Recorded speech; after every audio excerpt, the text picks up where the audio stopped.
الرسمية محافظة سوهاج. أصل الاسم وتاريخها العريق: محافظة سوهاج واحدة من أجمل وأهم محافظات صعيد مصر، وتقع في جنوب البلاد على الضفة الغربية لنهر النيل. تجمع بين التاريخ العريق والطبيعة الجميلة، وتضم العديد من المعالم الأثرية التي تعكس حضارة مصر القديمة. المحافظة بتتميز بمزيج من الأصالة والحداثة، حيث لا تزال تحافظ على تراثها الصعيدي الأصيل، مع تطور ملحوظ في مجالات التعليم والصناعة والزراعة.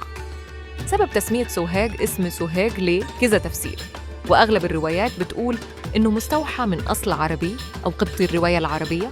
بعض المؤرخين بيقولوا إن الاسم جاي من السوهاجية، وهي نسبة إلى قبائل عربية سكنت المنطقة زمان، ومع الوقت تحور الاسم ليبقى سوهاج الرواية القبطية.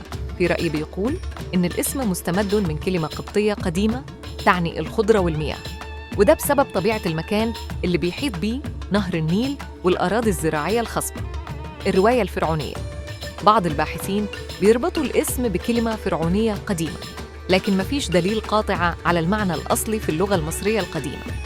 أهمية محافظة سوهاج مش بس محافظة عادية، لكنها غنية بتاريخها وآثارها، ومن أهم الأماكن فيها معبد أبيدوس، واحد من أعظم المعابد في مصر القديمة، وكان مخصص لعبادة الإله أوزوريس.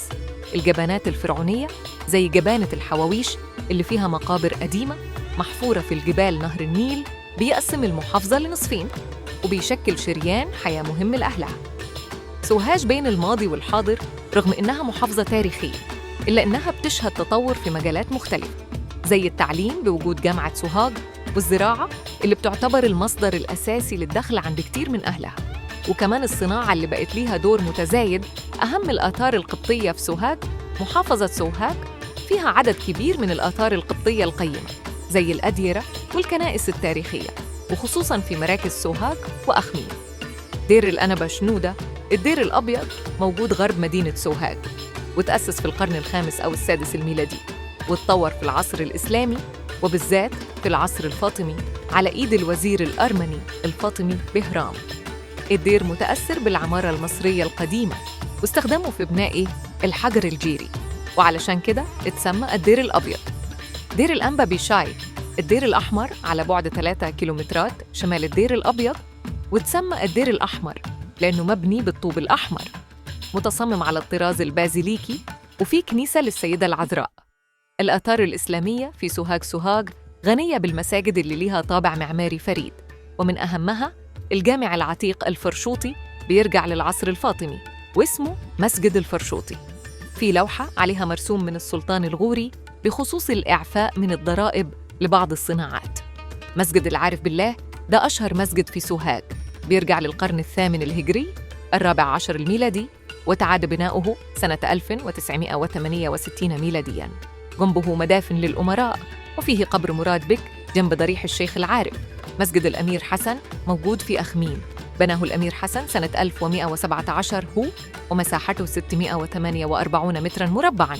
المسجد ليه مئذنة على الطراز العثماني، وجدرانه سمكها 70 سنتيمتر ومبنية بالحجر، وسقفه الخشبي عليه زخارف جميلة. مئذنة الأمير محمد بترجع للعصر العثماني، مكونة من 3 طوابق، والسلم بتاعها داخلي حلزوني. كان في مسجد ملحق بيها، لكنه اتهد وبنوه من جديد سنة 1989 ميلادي في شارع القيصرية بأخميم. الآثار الإسلامية في جرجا كلها تقريباً من العصر العثماني، وأشهرها المسجد الصيني، بناه الأمير محمد بك الفقاري سنة 1096 هجرية، وتجدد سنة 1202 هجرية، 1994 ميلادياً، على إيد الشيخ أبو بكر الخياط، اللي كان من أهم علماء عصره، والموجود في منطقة القيصرية. باختصار، سوهاج محافظة بتجمع بين التراث والتطور، وبتحمل تاريخ عريق وحاضر مشرق. علشان تفهم الماضي اللي رسم خريطة النهاردة، خليك معانا في تاريخ على الناصية.